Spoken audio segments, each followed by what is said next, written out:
ایک دفعہ ایک غریب کسان تھا جو ایک چھوٹے سے گاؤں میں اپنی بیوی اور دو بچوں کے ساتھ رہتا تھا۔ وہ اپنی زمین کو کاشت کرنے اور فصلیں اگانے کے لیے ہر روز محنت کرتا تھا۔ وہ ایماندار اور فیاض تھا اور ہمیشہ اپنی فصل اپنے پڑوسیوں کے ساتھ بانٹتا تھا۔ ایک دن جب وہ اپنے کھیت میں ہل چلا رہا تھا تو اسے ایک بڑا برتن زمین میں گڑا ہوا پایا۔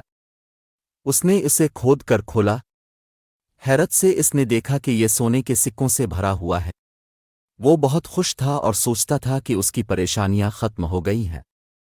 وہ برتن گھر لے گیا اور اپنی بیوی کو دکھایا۔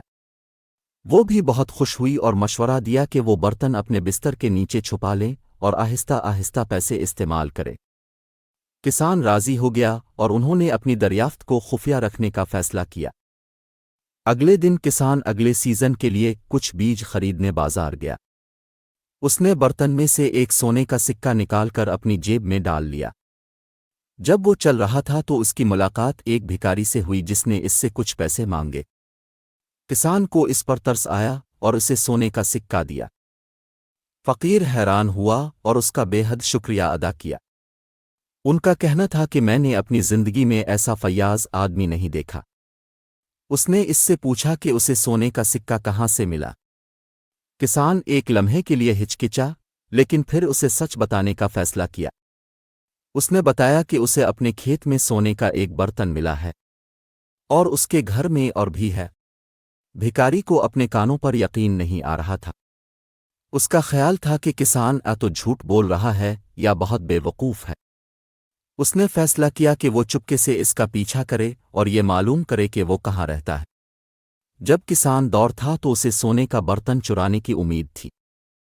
کسان اپنے گھر پہنچا اور اندر چلا گیا۔ فقیر کچھ دیر باہر انتظار کرتا رہا، پھر کھڑکی سے گھر میں گھس گیا۔ اس نے سونے کے برتن کو ہر جگہ تلاش کیا لیکن وہ نہ ملا۔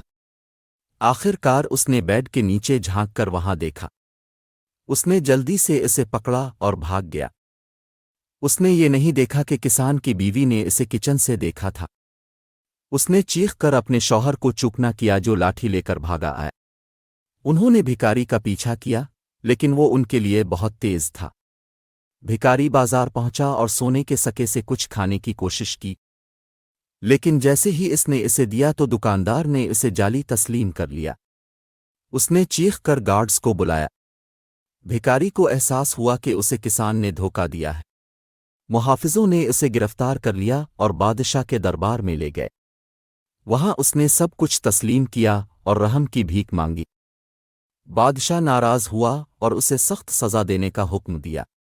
بادشاہ نے کسان کو بھی بلوایا اور اس کی ایمانداری اور سخاوت کی تعریف کی۔ اس نے بتایا کہ اس نے اپنے کھیت میں جعلی سونے کے برتن کو دفن کر کے اس کا امتحان لیا تھا۔ انہوں نے کہا کہ وہ انہیں ان کے اچھے کردار کا بدلہ دینا چاہتے ہیں۔ اس نے اسے سونے کا ایک حقیقی برتن اور زمین کا ایک بڑا ٹکڑا دیا۔ اس نے اسے اپنا مشیر بھی مقرر کیا۔ کسان نے اس کا شکریہ ادا کیا اور وفاداری سے اس کی خدمت کرنے کا وعدہ کیا۔ وہ اپنے خاندان کے ساتھ اپنے گاؤں واپس آیا اور خوشی سے زندگی بسر کی۔